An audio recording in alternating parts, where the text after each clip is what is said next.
মন্ত্রটা আমি মনে মনে পড়লাম, কিন্তু কোনো অর্থ বুঝতে পারলাম না।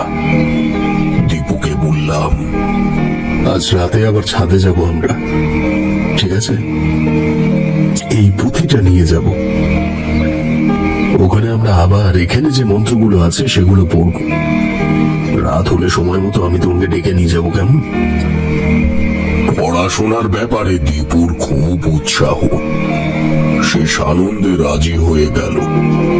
দীপুর ঘর থেকে বেরিয়ে এসে আমি একটা দুশ্চিন্তায় পড়লাম। আমি যে পরিকল্পনা করেছি তার ফলাফল কি হবে সেই সম্পর্কে আমি নিশ্চিত ছিলাম না। যাই হোক, কোন রকমে খাওয়া সেরে একটু রাত হতেই ওপরের ছাদে চলে গেলাম। আজকে আর প্রথমেই যজ্ঞের আসরে বসলাম না। দীপুকে সঙ্গে নিয়ে সেই অন্ধকার ছাদে ঘুরতে শুরু করলাম।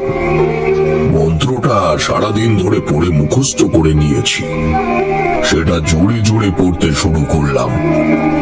আমি জানতাম যে আগুনের সামনে সে দীপুর শরীর থেকে বেরোতে চাইবে না, তাই অন্ধকারেই ঘুরছিলাম। দীপুকে একটা জায়গায় দাঁড় করিয়ে মন্ত্রটা 3 বার জোরে জোরে বললাম। দেখলাম একটা হালকা ছায়া তার শরীর থেকে বেরিয়ে এলো। সেই ছায়াটা ধীরে ধীরে এসে আমার শরীরের কাছে দাঁড়িয়ে গেল। দীপুকে দেখলাম সে তার মাথাটা ধরে দাঁড়িয়ে আছে। আমি তার গায়ে হাত দিতে সে পড়ে যাচ্ছিল। আমি তাকে ধরে ফেললাম, বললাম, দাঁড়াও, কি হলো তোমার? শরীর খারাপ লাগছে?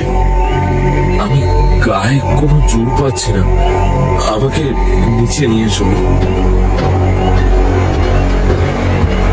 আমি তাকে ধরে ধরে একেবারে দোতলার ঘরে নিয়ে এলাম।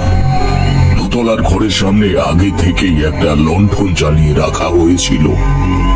রঘু সেই ঘরের মেঝেতে শুয়েছিল। রঘুকে ডেকে দীপুর ভার দিয়ে আমি নিচে চলে গেলাম। আমি বুঝতে পারছিলাম একটা ছায়া আমার সঙ্গে সঙ্গে নিচের ঘরে চলে এলো। আমি ঘর অন্ধকার করে শুয়ে পড়লাম, কিন্তু বুঝতে পারলাম কেউ একজন আমার পাশে বসে আছে। আমার অস্বস্তি হলেও পাশে চুপ করে শুয়েছিলাম। পরদিন রঘু এসে বলল যে দীপু নাকি নিচে থেকেই নিচে নেমে তার বাবার সাথে কথা বলছে। তার আচার আচরণ একদম স্বাভাবিক। রঘুর গলার স্বরে বুঝলাম সে দীপুকে সুস্থ দেখে খুব খুশি। আমি আর কোনো কথা বললাম না। আমার ঝোলা নিয়ে একেবারে প্রস্তুত হয়ে ঘর থেকে বেরোলাম।